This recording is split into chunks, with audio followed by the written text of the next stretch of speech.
G'day guys, Alan here in the shed.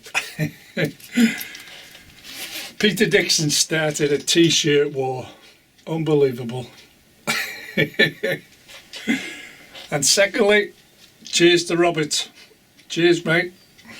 I see he's been playing with cameras this week. He's got 2 cameras going. I missed out on the live streams when he was playing, but he's getting there. He's getting there. Fair dues to him. So what's happened this week? Major reconstruction this week. Oh, hang on, I'll pause you and I'll get the tools. Right. Exhibit A, one big lump hammer. Exhibit B and C, 2 chisels. Exhibit D, a scraper, and Exhibit E, a big pair of cutters. And you're thinking, what the hell have I want that one for? Well, you'll see in the film. Unbelievable. So I'll leave that at that for now, so you can watch the film. And it was hard work, I'll tell you. It took 3 days to get where I'm up to now. Spending 3 or 4 hours a day every day. While the weather was warm, I got on with it, so it wasn't too bad. So what else has happened? Apart from Peter Dixon's t-shirts, you got to laugh at that, haven't you? It's a good one. I've mentioned Robert. Who else was there? Barry Davis. Now, I mentioned in my last film, go and see Barry Davis's rant. Well, I checked on it this morning. 8,400 views. And the whole section of comments all agreed with him. Those who bothered to type in. 8,400 views. Barry normally gets about 200 to 300 to 1,000 depending on what he's running. Nearly 8,500. Jesus. He did well on that one.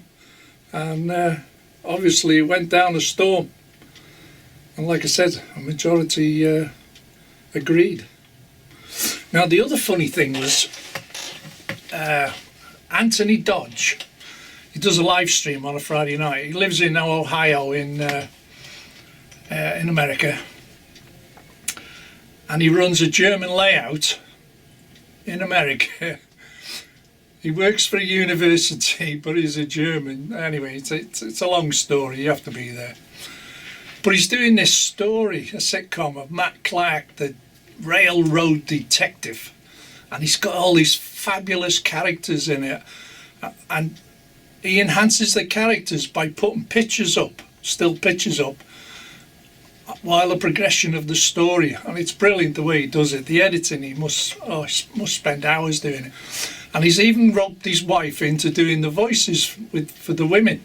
Well, there was one part of the story, turns out now, I might have got this slightly wrong, but this is how it sounded to me. Hello, Miss Daisy.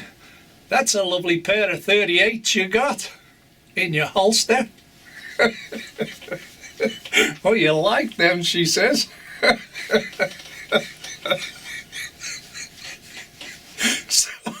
So many types in the comments, and I thought I was on the floor laughing. I was cracked up. So many types in the comments at that moment. You know why men like women in leather? Because they smell like a new car.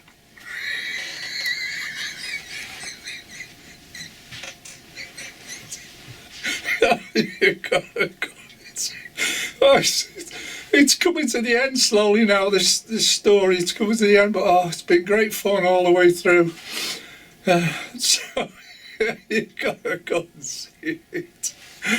So on that note, let's get into the movie. Bye for now. Bye. Right, I need to replace this because it's MDF. The winter has took its toll and you tend to knock it one thing or another. This side's alright for now because it doesn't get knocked as much, but I'm going to replace this with them, the LK11s. which is very similar to them there. Okay, so all I've got to do is unscrew this, re-drill holes and maybe new holes in there into place. There we go guys, it's all in place down there. Just move my screws before I tip the bridge and show you. A little easier tipping the bridge. And because it's plastic, see, and I've even got a little piece on the end there, and the same the other end, and I can't go too far, otherwise, no, it actually passes. But if you can't go too far, because the rails will touch, go right over. But if I move you to this end,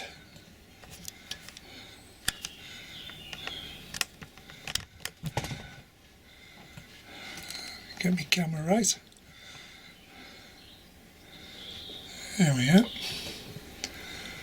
And the last one, that's 4 pieces, so it's 2 pack of the Pico stuff. So 1, 2, 3, 4. What I did was cut a section off just to finish that a little bit off there, and that piece there, that's static. It just curves a little bit, and then I can add a fence there, because I am on about doing the ballast up to there. But that doesn't interfere, see? I'll be extremely careful while in drilling this. Really extremely careful. I've actually snapped the drill. It seized up in the hole. It just I was drilling like that, and it completely seized up, and in the end the torque settings was overriding the drill, and in the end it snapped. So the drill bit's still in there. It's because you try to drill too fast. I knew what I was doing at the time, you know how it is. Tried to save that 5 seconds, don't you? And you push that a little bit harder and just seized up in there.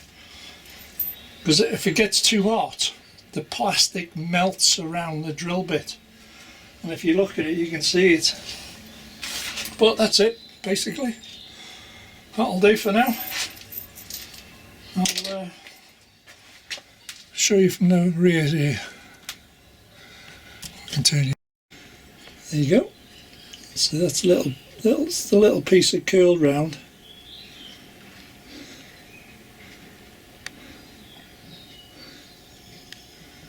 And that little piece just added there.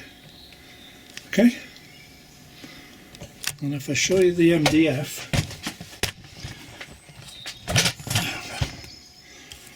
where are we now? Too close. See, the water just gets into it. Even though it was sprayed up with undercoat, lacquer and all sorts, the winter just takes its toll on it. So it sort of warps it, and the paint comes off and it just falls apart because it's MDF. But now these are plastic, so I have no issues with them. Same as the outside and that one. I'm leaving this one. That'll be alright there. Collect all my bits. And if you want them Pico sides, there they are, the LK11s. Okay? And I paid $4.75 for 2. It's 2 in a packet. Right, and there's a picture. You can put them upside or downwards, whatever. So it shows you on there. It depends on your operation. Okay, so that's that so far. Right, the next thing I've got to do, and it's a bit of a hurry up job really. It's better done than leaving. Basically, this piece of track here, these 2 tracks, go all the way around. This is in industrial PVA, and it's supposed to be waterproof, which it is. Now on the ceiling, when the frosts come and damp and what have you, up here, the moisture runs down and drips off, especially on them beams there, okay? And what's happening is, if I zoom in, you'll be able to see. See that there, corrosion? That's because of water droplets. And what's happening, when I power up on a damp day, it's alright, it's been dry all week, so everything's kosher again. But on a damp day, I get a few drops off the ceiling. I get a voltage drop just there. Because I had a small loco, I'll back you up a bit. I had a small loco, it come all the way up here. Remember, it's powered from this side, the bridge. It actually got, as soon as it got across that little joint there, the engine slowed down. And all the way around that curve. I can't, I'll have to move the door. All the way around that curve there. You see the corrosion on the rails? It's there as well, and it gets into the joints as well. See that corrosion there on the inside there? It's gone green. That's what it is, corrosion. Water droplets. So what was happening, as the train come along here, it slowed down because I was getting a voltage drop, because the voltage was leaking into the old the ballast and into the wood, which is it's dry, but the atmosphere, it's the humidity and all that, damp in the air, it gets to it after a while. But remember, I laid this before I put the roof on, and of course I found a couple of issues now which I'll sort out anyway. But I've got to relay all that piece of track there, and I've got all the track now. So I'll be relaying it from that joint there, from that joint, and I just got it straight as well, all the way around there, both tracks, all the way to the tunnel. And there's no issues after the tunnel, because this actually protected the shutters that shut the doors, so I only have corrosion up to here. But I haven't got it the other side, it doesn't show up the other side. Crazy, because it's a different ballast. So anyway, that's what I'm going to do, replace them two tracks. And now that's going to be hard work, because I'm going to have to chisel most of that out. Okay, so we'll see how we get on with that. Back in a bit. Take two. This is where I'm up to at the moment, and it's took an hour to do this, just this small section here, ripping that PVA out. I mean, you can see how thick it is. It's like industrial stuff, it is, and it's coming out in lumps. But can you see the corrosion on the track that's left there? And that's what's leaking through to the ground.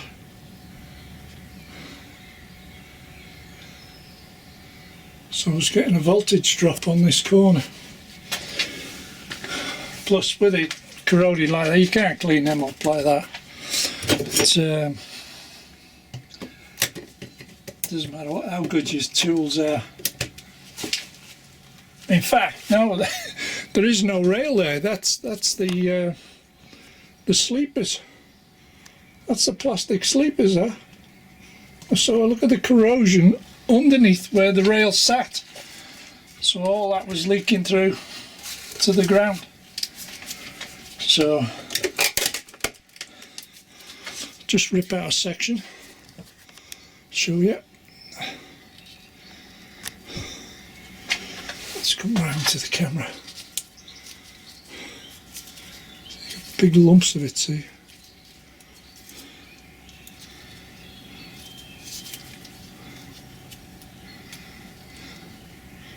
Yeah, you can see it all down there, all along that edge there, along that rail there. It's all green. So that's where I'm up to. So let's carry on. There we go, guys. All ripped out. That wasn't easy, that, I tell you. And see that little dent there? I've got to do something with that. That's going to be the hard part there, getting the track to sit right. But I think there's a little hump here somewhere, and it could have been that, but apart from that, it's okay. And the other hard part is joining the tracks up as it comes into the shed. Well, you can't really see that.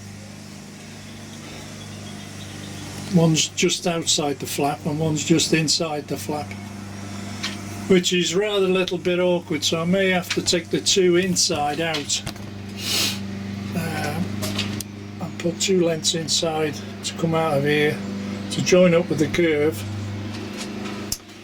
and then a short straight in there, because I had short straights there.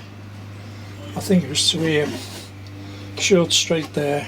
I've got spare track for that, and then the curves, but what I'll do, I'll put the curves in first and then fit this. Same with the other way. That's the best thing, and I haven't damaged much, only little bits, little things that just need sticking down again, but basically that's it for now. So I want to static grass that if I can before I put the castle back in and the fencing. Right, next bit will be fitting the track. Back in a bit. Right, now after ripping the track out and cleaning it up, what I want to show you is the state of this. Can you see the green? That's corrosion, and that's after taking the track out. See all the green? It's taking the track out of the sleepers. I'll show you on a bigger one. This one here. I hope the lighting's pretty good. Can you see how green that is? And that's underneath. And this is why you're getting a voltage drop, because of all that green down there.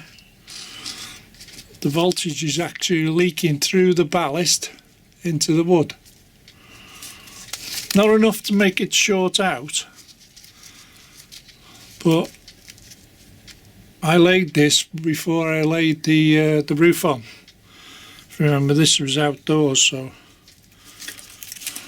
But when you can see, it's the amount of corrosion. It's on the rail. The rest of this, most of it's all right. But you can see all that corrosion there, all that green down the side of the track, and all that corrosion. So that's the reason why we're changing the track. But as you remember, there was nothing wrong with the track. It was still running. But until I noticed that there's another section. See all that green down that corrosion. Until I noticed that train slowing down, I often wondered if it was a bit tight, but that's what it is. I had a voltage drop on that corner, and you can see it there on the inside rail starting to corrode up. But that's the main reason why we're changing all that corner, redeveloping it. Okay, I've managed to align these up here got to solder the wires in, but I've managed to line them up, which is not too bad actually, and they're quite level as well. And I've put a screw in instead of gluing it, so I've got some flexibility there if I need it.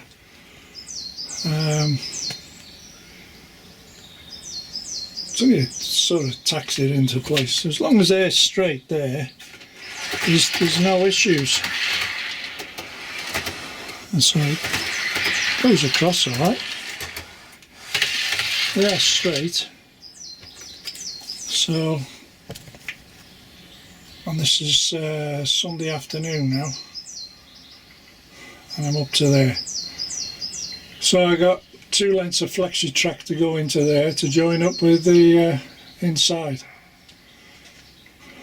but I'm not sure where I need the joints yet. So there you go. It's a bit cool out here. Well, there we go so far. Right, the final part of the track laying's done, and I mean that took some doing just to get them nice smooth S curves there. And I've been watching and testing the front of the locos to see how they react on the track, because it's not a completely flat surface underneath there. It's 2 strips of timber, and I'll explain to you now. Now this section here, you got to remember, underneath all this here, there's a strip of wood that way. Okay, and if you look closely, you can see it there. That's where the wood is, and it goes up there. You can see that little faint line in the grass. Okay, there, along there. See that line? Well, that's where the wood joins. Now, the wood comes this way and joins up together there, and there's a screw in there. Now this piece here, where you see it with the white wood, that swelled up and it was causing a hump and problems here. So I've had to get the planer out, the electric planer, and skim some off, and now she's level again now. But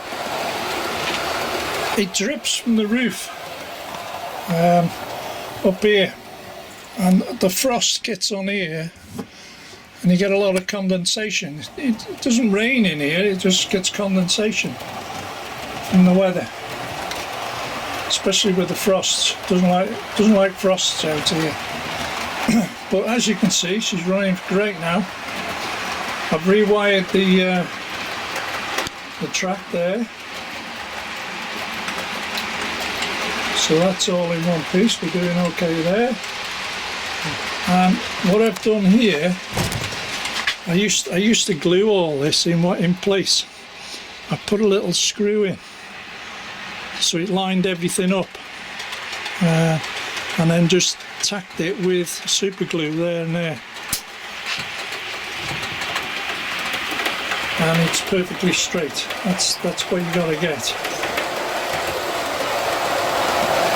Okay, so as you can see, I had to do some slight height adjustments from, there's a step here from the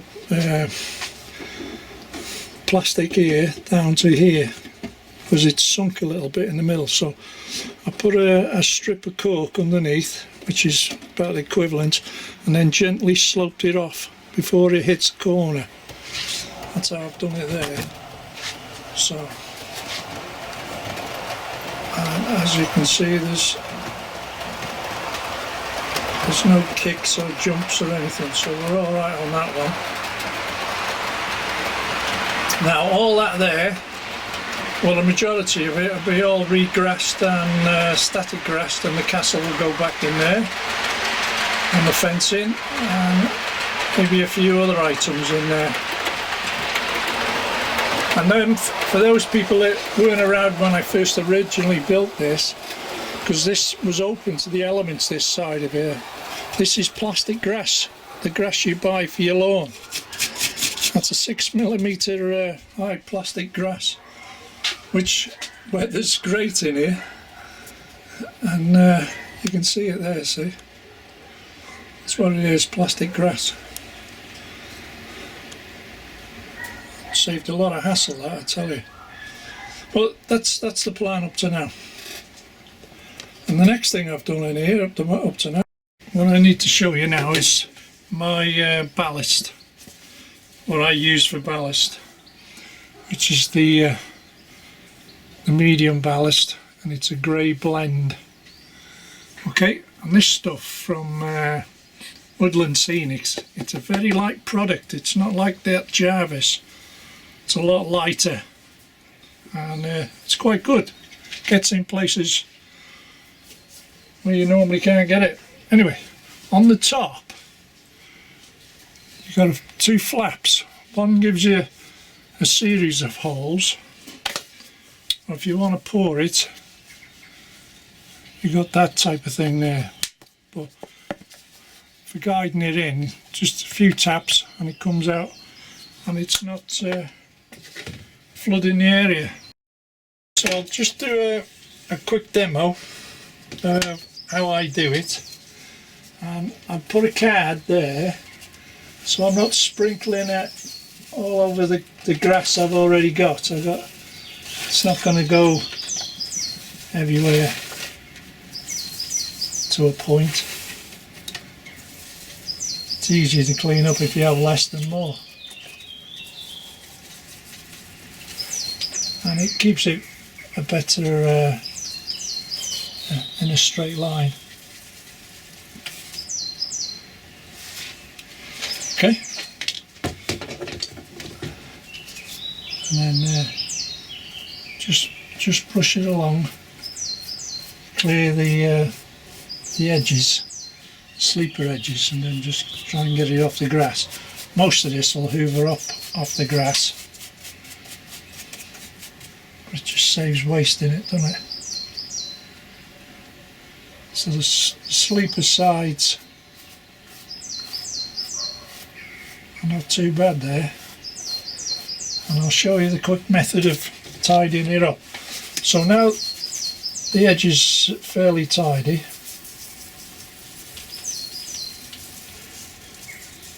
Don't go mad between the sleepers, otherwise you've got to fill it all up.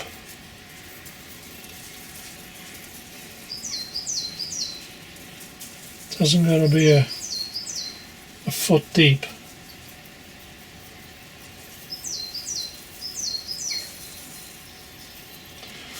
So that's not too bad. Now we just clean up the bulk.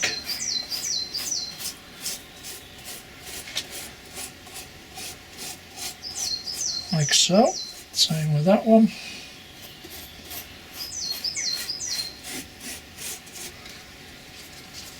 Just needs a couple of dabs here and there.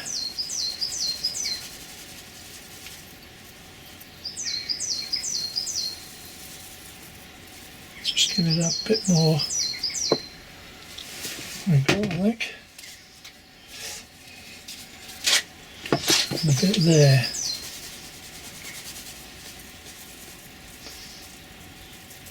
Just to cover that edge. Yeah, that's pretty good, that, in my eyes at the moment. So, like I said, just tidy up the outer edge. But most of that will hoover up, but you don't want it everywhere, do you?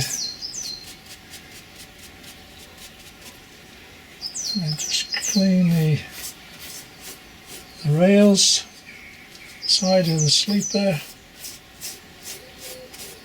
Not enough to see them, because I'll show you the method now.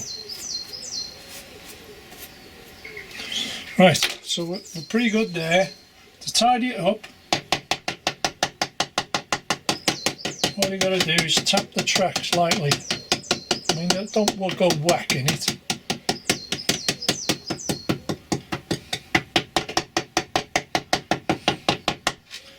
What it does, it bounces all the ballast off, the edges in the middle.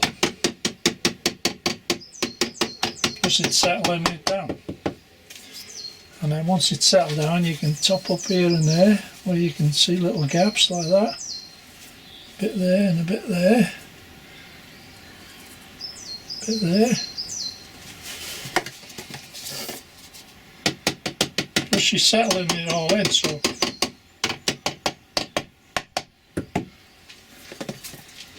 a bit of a gap there because of the joint.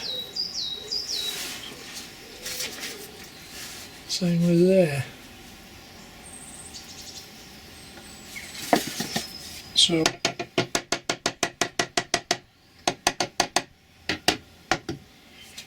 I think that's pretty good there. Like I said, all you got to do is tidy these bits up after.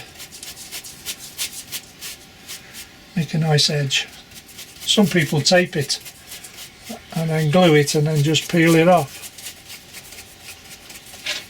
If you get the bulk out and then just hoover it. So that's basically that. And if I get to flip you around,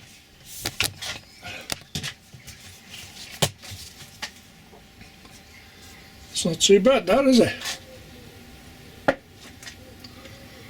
All I've got to do is glue it now, which is very easy.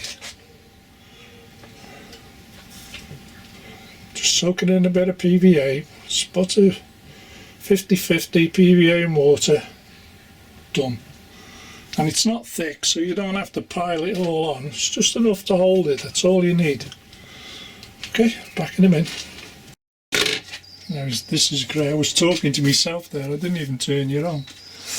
IPA, alcohol isopropyl, yeah? And what I'm doing is wetting it, not soaking it.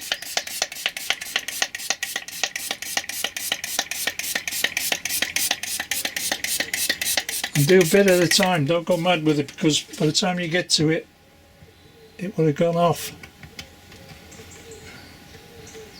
This is 50-50 water and PVA in a bottle. Up to there, just drip a few bits down the side of the track for the edge. To the middle.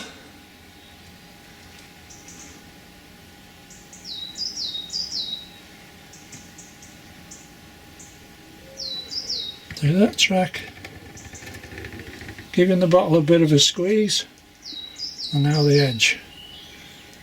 You can see the IPA is starting to evaporate already. And if it requires any more than that, you just top it up as you go along. That's all it's required. I'll go to that joint there.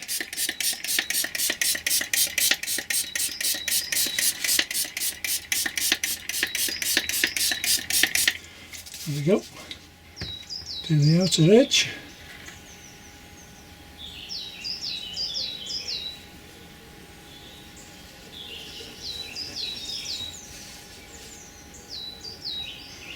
Down the middle of the track.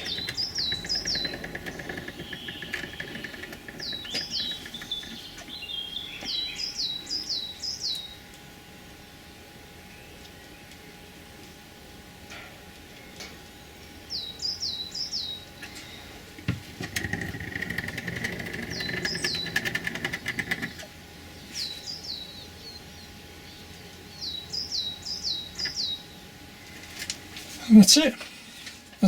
That's how easy it is. And all I got to do now is finish off that bit round there. Backing them in. There we go. All ballasted and glued in. I've used about a third of a bottle because it was only here and it's right down here now. So a third of a bottle, nearly a bottle of that. The IPA, and I only used, well, it was just about halfway, wasn't it, just above the label on there. So there you go. Just got to wait for it to dry, and fortunately it's dry outside and warm today. so it shouldn't take too long before it goes off, and then we can tidy up all the spider's webs and think about doing some static grass. Plenty of webs in here. Get the hoover out, tidy it all up. But there you go, basically that's it. And once it's dry, you've got to clean your track, because you only need one drop on the rail and the train won't run. As soon as it gets to it, it'll stop dead. They don't like it. Okay, so I hope that's a bit useful for somebody. That's how I do it, okay?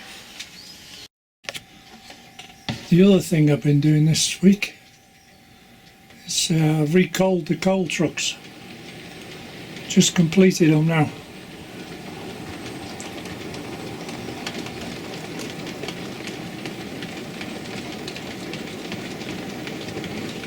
I'll show you here close up. I think the lighting's not too bad here.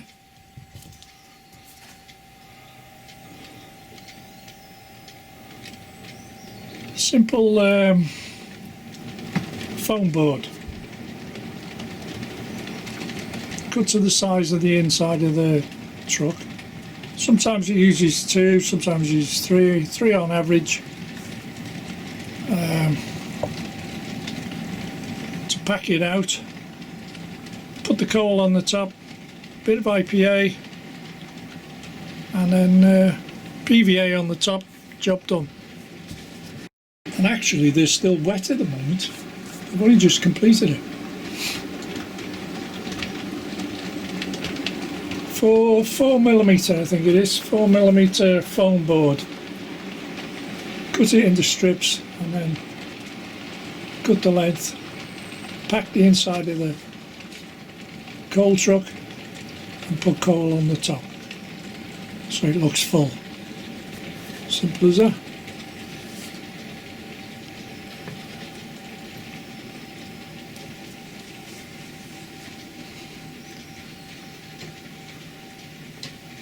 Speed it up a little bit.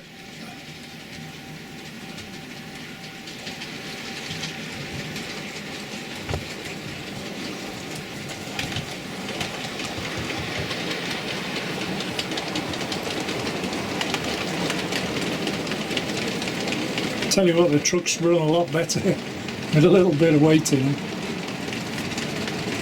Well, there you go, that's another thing I've been doing this week.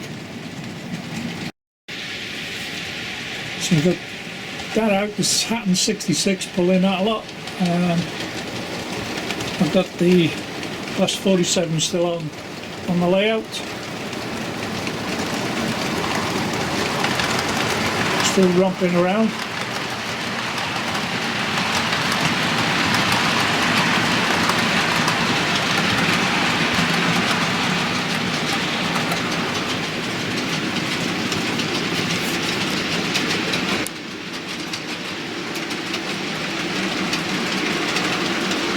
I shall pop up through the portal. There we go.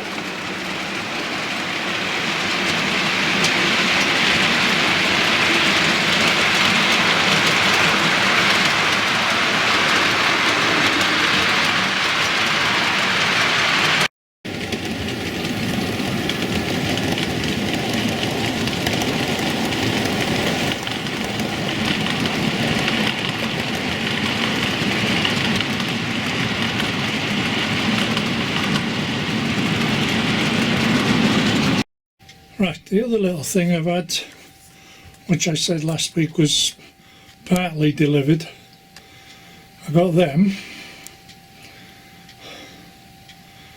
It's a great little item to have on your layout. And I got some more. Just bear with me a moment to move that one and that one. I got some more there.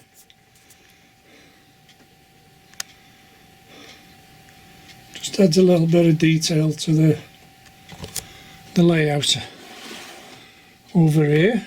And now I'll show you over at the steam sheds what I've done there. And the other part of the little update is I've put some bags here, along with some old sleepers there. But the other thing I've got going on, I've got a couple of guys here putting a pipe in. So again, a little bit of added detail. It's not too bad, that, is it?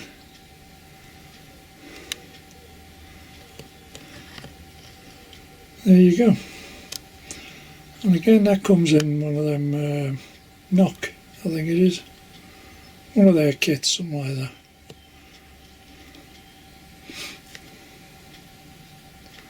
Okay. So, back next day, this is Wednesday, and we're doing a test run. Oh, yesterday I filled all the coal trucks up. The coal, using foam board.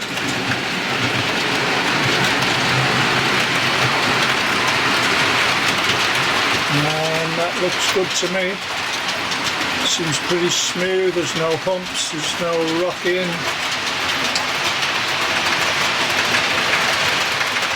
West Coast is still on tour. Just waiting for one more train. There she arrives, just coming across the bridge now.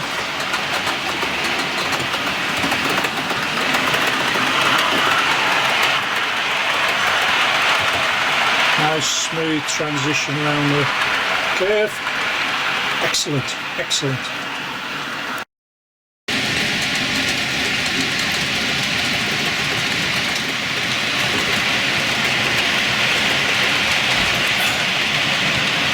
Doesn't look too bad from this angle, does it?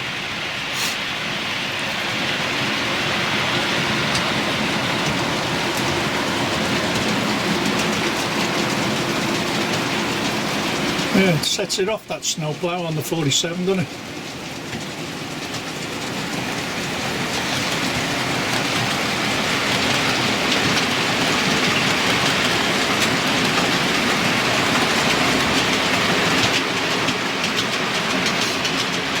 I think that EWS happens, suits that load now with the coal. Good rake of trucks, that.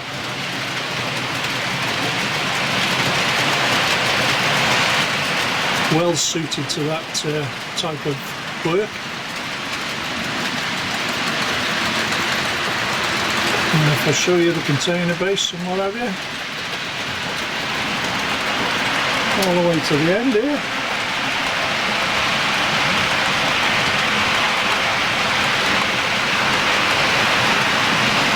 There you go.